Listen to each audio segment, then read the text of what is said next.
thought you crazy kids were going out. We were, but you know we drink lots of red wine. Yeah, and? That's it.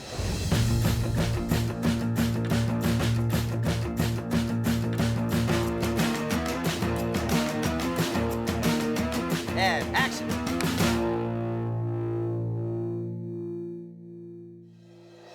It's become less about Courtney out in the world dating guys, which was last year, but it's become more about Courtney in the world that she's created for herself and the dysfunctional/functional family of friends that surround her.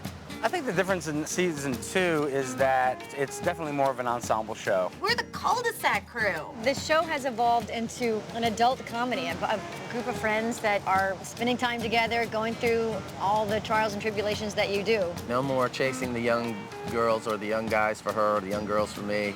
There's way less sex on the show. We are a mature, responsible Cougar Town couple. More serious? No, I don't think so. I'm trying so hard. I think probably a little goofier. This is child abuse. That's what we've been trying to do this whole season, is just make it as funny and as kooky as possible. Everybody takes more chances and does a little more goofy things. It's smooth. Bill always keeps me crazy, and that's what I love about Jules, is she's out there, and she's game for anything. Welcome to Crazy Town. I would argue that you're the most insane person on the show. Maybe. The scripts keep getting funnier and funnier. Let me guess. You guys finally kissed and only one of you loved it. Every time I get a script and I read through it, it always makes me laugh out loud. Laugh At the weird things these writers come up with. I saw myself laugh in the mirror last night, and I thought it looked a little horsey, so now I'm gonna say it instead of do it. It seems natural. The inside humor on the show, there's a lot of things that go on. There are little gags and bits that we do, like, you know, the finger guns. I keep getting these catchphrases. Chicka bow wow. Like, bitches be loco. Muy caliente. Come on, come on, come on! Now I'm gonna have a doll with like a string in the back and it. Come on!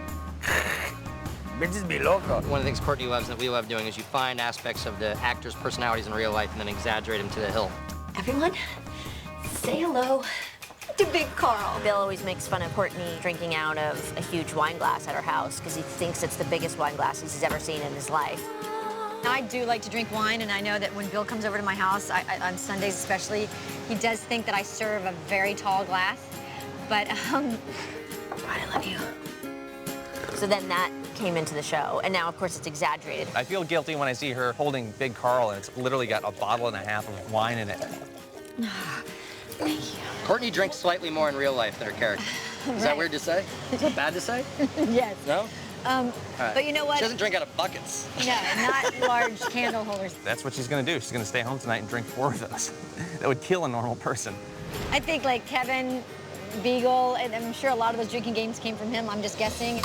Penny Can! Woo! Penny Can is the game that Bobby Cobb invents, where you basically just throw money into a can, and you say, Penny Can, if you make it.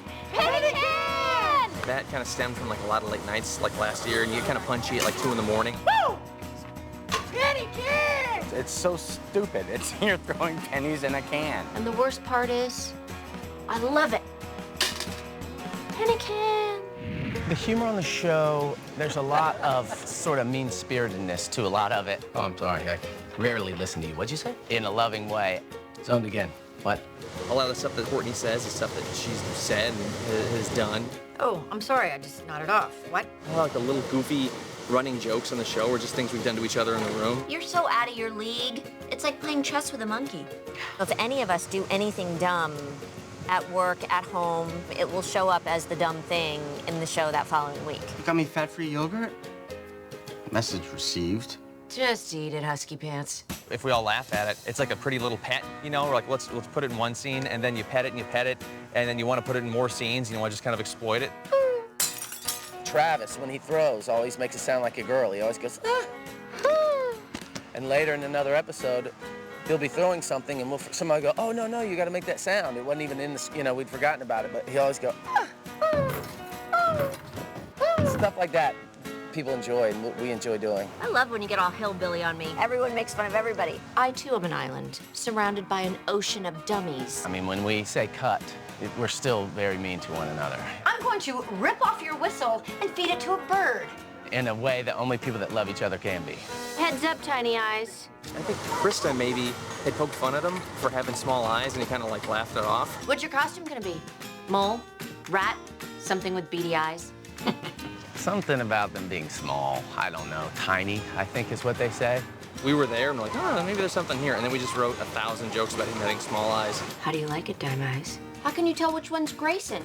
They both have beady little rat eyes. I get yelled at in the streets. Tiny eyes. I'm like, thank you. What you got going on there, Dime Eyes? Thanks a lot, Bill. Thank you.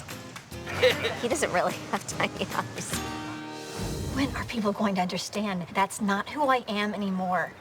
I mean, what do I have to do? Change my name? I said it last year, and I'll say it the rest of my life. It's the worst name. If there's ever a show that comes out that has a worse name than this show, I will be beside myself. They all decided that the title sucked, so they're making fun of it. Bill just changes the title card every week, which is really a good time waster for him because I know they spend like 3 hours a week figuring out what would be funny to put on the title card.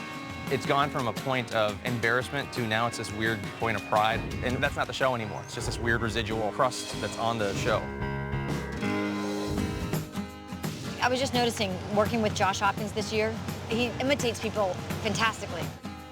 Hey, I'm moody and sarcastic, and I'm home for the 10th straight weekend because I don't understand how college works. Some people, I mean, like Dan Bird, I'll just kind of do like this and be like, I don't know, I'm Stan.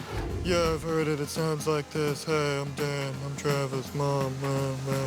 Josh does a good one of me, apparently. I'm like, you know, Brian, you know, and just kind of like that. That guy's more whipped than a Canada. It's embarrassing. Ooh. He better not do me. Dan's just like, rah, rah, rah. Come on, come on, come on. This is, you know, oh my God. You need your fun. Oh my God, I have super great hair. It's fun because there's no meanness behind any of it. It's just all of us kind of goofing on each other and then in good humor going, oh, that'll be funny on the show, and it's not too mean. If it's too mean, we can't do it. Everyone on the show is very similar to their character. They're amplified versions of themselves. Everyone denies it. They're for everyone. I'm much sweeter. Can't you tell how warm and sweet I am?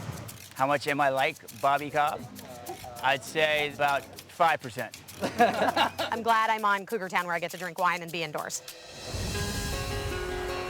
If I can do 100 more episodes of just these people hanging out together on a beach drinking wine, I'll be in heaven. We've been going long enough. We now have a pretty well-defined identity. Season 2's been a lot of fun. All good, right? We are having probably too much fun at work. We like that mixture of kind of comedy and pathos and stuff. The show is basically, you mix all the characters together, and then everyone drinks a lot of wine, and a few really crazy things happen that you'd go, would that happen in real life? Probably not. And then at the end, a sad song plays, and everyone's in love with each other. That's basically the show. And it's fun to write. Cut, great job.